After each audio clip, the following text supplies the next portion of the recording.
Nice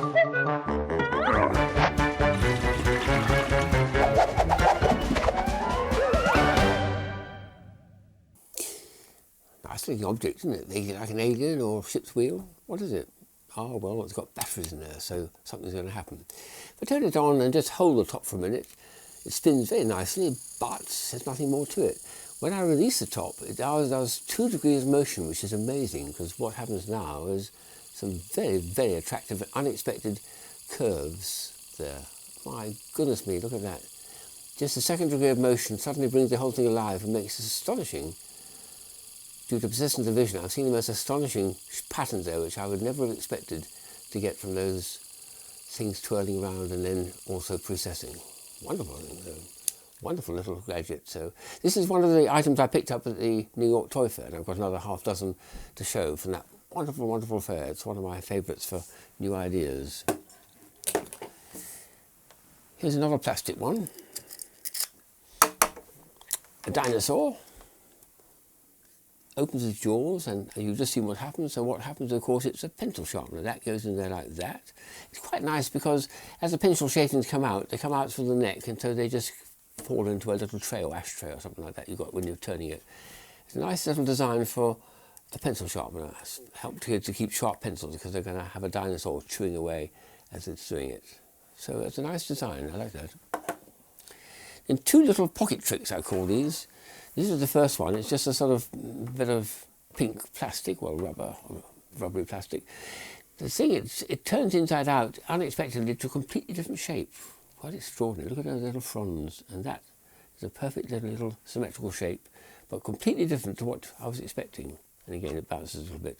When it goes back again, it's again, to me, a wonderful transformation for a piece. Zoid or something they call it. Something with a Z in it, I feel. And another one which I picked up also when I was there is something vaguely familiar to me. It looks like things with beads in it. And I've done something like this with elastic bands, elastic joint. So when you twist them, you act rather like a magician doing balloon modelling. So that's what you do with this. You pull it like that and twist it, which I've done many years at children's parties when I've done balloon modelling. And there already we're getting a figure. There's a little picture, and its front legs. That big one there is the body. And we've got little back legs to finish with a bit more twisting. 2 simple twists, that's all that's needed. So any child will be able to manage this one. And there, the last bit of it, of course, is the tail. What a little beauty that is. Get them to pose, put them on the table. That would charm any child to put on their mantelpiece in their bedroom, in their playroom, because it's such a simple idea. And the inventor of it told me he's already launched about 100 different designs of this idea.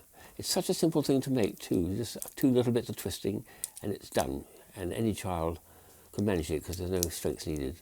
And when you take it back again, it just becomes a string. That's a very nice one to have. I came across Dick Estley, who I've known for many years, who came up with this little design, which is a nice bit of geometry. He loves geometrical things. It's got balls there, and when you gently push it together like this, it'll gently fall apart. Push it down like that, come on there. 3 symmetrical pieces. That's nice, isn't it? And he points out to put them together, you're just going to put that piece into there, and that forms a little raft of 4 spheres, and they're packed nicely together. There's a 5th sphere can go here, and 1 underneath, and those are the 2 that go. It makes an octahedron. To do that, you just push it in gently, and it'll create the sphere. I love things which are very simple and elegant, and in the hand, it's very tactile, this, because you're feeling these beautiful steel balls as you're doing it. Shove it together there, go in with a snap, straight in. There we are. There she is, together as an octahedron. A lovely design by Dick, so I'm very pleased to put that into my collection of pocket tricks. So, something I've been puzzling about the last 6 months since I came across it, this stuff which they call reversible sequins, a little bit about its origin, and I got a bit nearer to it and I found this sample of it, not at the toy fair, this is at a shop in Fashion Avenue, they call it, 6th Avenue, which sold buttons and bows and things. And the idea is you bought this material, put it onto clothes for children or on their satchel or something, and you got this magical transformation as well. Well, one of the friends I came across is a patent agent, and he said he thinks this idea is about 100 years old, and it was produced originally for the fashion trade. Someone just recently put it into the toys, and I found no less than 50, I think, booths around the toy fair, mostly soft toys, all showing this marvellous invention of the reversible sequins. So a nice little discovery that was. And the last item is one from a Japanese shop in the middle of Manhattan, which is charming. It's got a little place for a coin. I'm going to turn it on. There's a battery inside, of course.